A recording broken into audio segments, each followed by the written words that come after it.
What's up, Tesla fans? I just had to make a video about the most recent comments that came out of Toyota during their earnings call. So Mr. Toyoda at Toyota Motor Corporation talked about Tesla, and the words that he used um, weren't very great. So they he used, and I'm not quoting him here, but you can go and read the actual comment. But he said along the lines of Tesla is not a real business, which to me sounds pretty short-sighted. It sounds unnecessary. It sounds as if Toyota is being a sore loser at this point, because they have missed the boat on. They've completely missed the boat. I mean, there's no question about it. They've completely missed the boat on battery electric vehicles. They've missed the boat on innovation. It just sounds like uh, something someone would say if they regarded themselves as the innovator in the industry, which they were for a very long time. Don't get me wrong, Toyota was the first one to come up with plug-in hybrid vehicles back in 1997. So I don't I don't blame them for feeling that way, but I do blame them for not taking action, which generally speaking speak louder than words. In this instance, Toyota took the longest to even acknowledge the fact that electric vehicles, especially battery powered electric vehicles, are the future. I don't know what took them that long to acknowledge that fact, but they did. And they did not acknowledge the fact that Tesla was growing like crazy. And now to come out and say that Tesla is not a real business, it it doesn't sit right. It almost sounds like the comment, someone like Steve Ballmer back in 2007 would make about the Apple iPhone.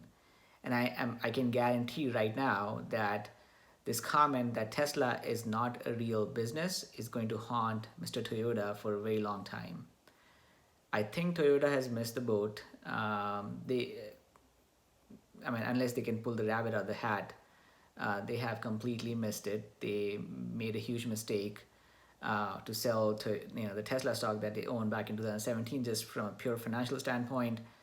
And they, for whatever reason, their bet on hydrogen fuel cell powered electric cars didn't pan out. It wouldn't have panned out. I don't know what made them think that it would pan out. And them sticking to that technology at this point almost sounds like something that someone would do just out of ego. I mean, they sell a lot of cars today. Like ExxonMobil sells a lot of oil today, but that doesn't mean that oil or their cars are the future. It doesn't mean that internal combustion engine is the future, which it is not. I mean, it's. I mean, everyone gets it that electric vehicles are the future.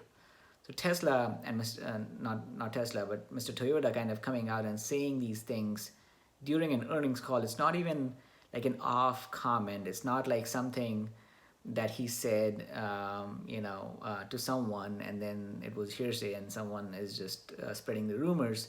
It's something that they said during an earnings call, which doesn't sit right. It's just not something that you need to say. I mean, even if you are far behind, what's the point of dissing at a competitor that's doing extremely well, and in hearts of hearts, and if you have some brain, that is going to do extremely well. So instead of like talking at this point, instead of making these ridiculous comments, and I know the translation is poor from the chef and the recipe and analogy that they made, that Toyota, from whatever aspect, is the better chef and caters to the right recipe that the customers are looking for. They should go and rethink about that analogy. Maybe the translation is not that great here because they said something in Japanese and didn't translate into English pretty well. But if that analogy came out pretty bad, I think, and there was no need for this. I mean, everyone kind of knew that Toyota is pretty far behind on battery electric vehicles because they haven't come out with anything.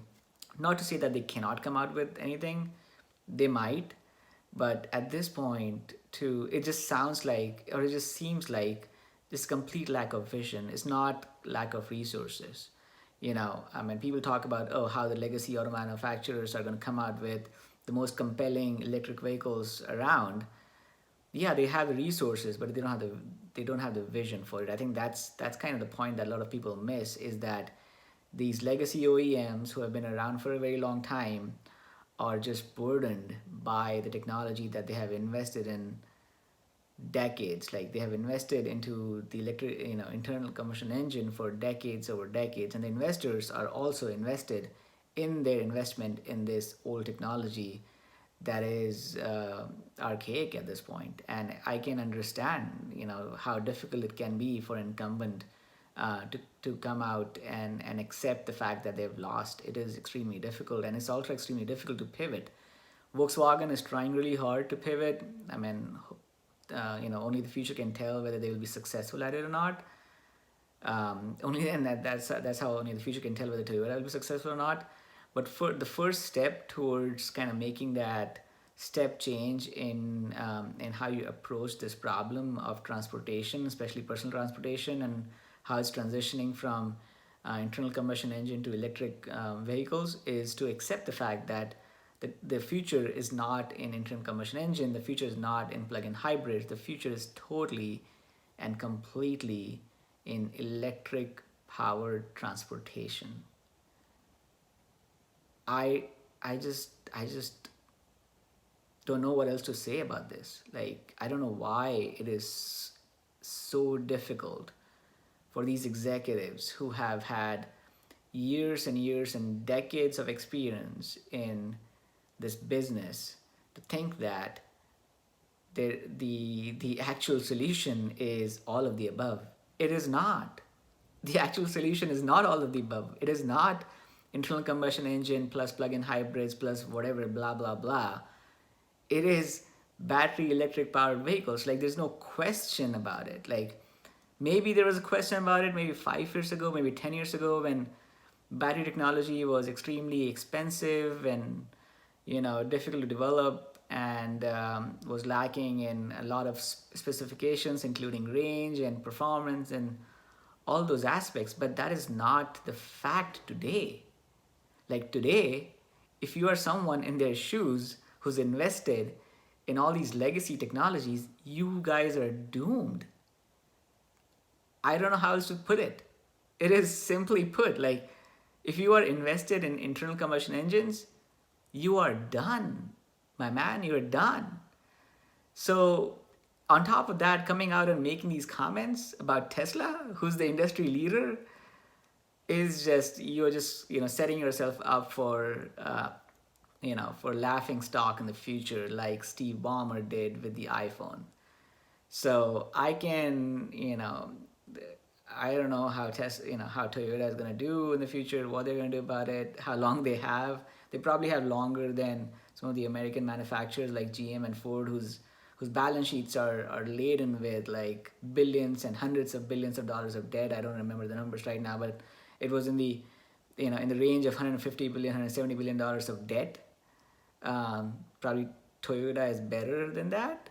They still have some money to invest somewhere, but if they're going to continue to invest their money and resources into all of the above solution, I'm sorry to tell you, Mr. Toyota, you're done.